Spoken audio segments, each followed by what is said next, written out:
Imaging a black hole seems like an impossible dream. After all, they are black and do not emit light. So how can we see them? Well, with a telescope big enough, we could at least see the immediate surroundings of the largest black holes. The supermassive ones that are millions or even billions of times heavier than our Sun. Then we would be able to unveil some of the mysterious secrets these monsters hide. Except that when you do the maths, you find that to observe even the closest supermassive black holes, you'd need a telescope the size of the Earth.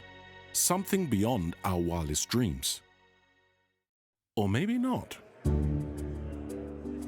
A few years ago, 300 astronomers from nearly 80 institutes across the globe joined forces and found a way to create a telescope as large as our planet. And they did it without using new mirrors, screws, or steel.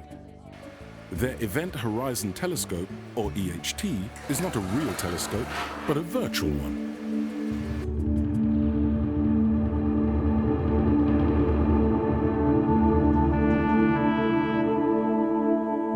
The stroke of genius of the EHT collaboration was in using powerful radio telescopes that already exist, including ALMA and APEX, co-owned by ESO.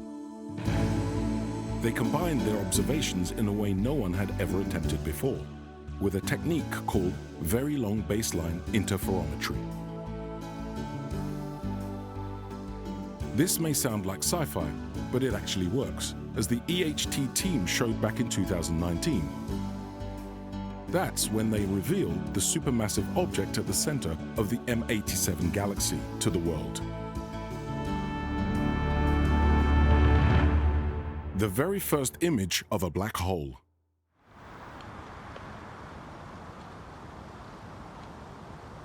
To understand exactly how hard that was, let us drop in some facts. First of all, you should know that the EHT telescopes could not see the black hole itself, as it is invisible. Rather, they picked up the radio signals from the hot glowing gas around it and imaged the shadow the black hole casts on it.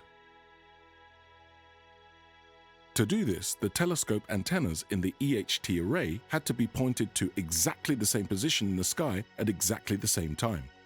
The EHT can tell if one of these antennas is off by just a millimeter, and if the timing is shifted by a trillionth of a second, even though the telescopes are located thousands of kilometers apart. Imaging the black hole in M87 then required combining the observations of all telescopes in the network using interferometry. This technique works best if you have many telescopes, which wasn't the case. The team had 8 observatories, though now the network has grown to 11. So the EHT researchers had to develop special algorithms to be able to fill in the gaps and reconstruct their image. It was like staring at a puzzle with most pieces missing, trying to figure out what the whole image would look like. To determine if the result was scientifically bulletproof, they used a variety of methods. Computer simulations to identify errors introduced by their telescope network, different teams working in isolation on reconstructing the image in different ways, new techniques and software. It took years of work until they were sure they had done it right. Only then did they show their image to the world.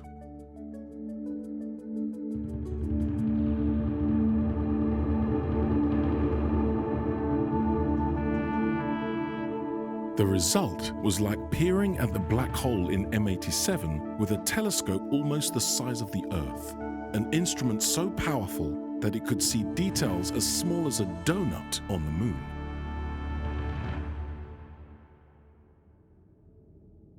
So what's next for the EHT?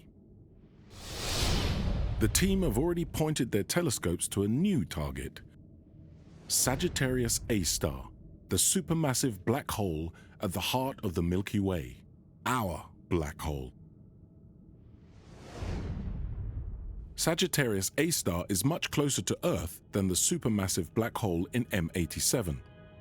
So you may think that imaging it is a piece of cake by comparison. Sorry to disappoint you. it's even more difficult. First, the center of the Milky Way is obscured to us by clouds of dust and hot gas that scatter the radio signals coming from around the black hole. Furthermore, because Sagittarius A star is about 1,500 times less massive than its cousin in M87, its radio signals change far more rapidly in time. Blobs of plasma orbit it in just a few minutes, whereas those in M87 orbit the black hole every few days. This forces astronomers to adapt their algorithms and to develop new techniques to get stable images. A bit like trying to read the brand on a basketball while spinning it on your finger. In the end, the EHT team did manage to overcome all these obstacles. So here it is, the first image of Sagittarius A star, the black hole at the center of the Milky Way.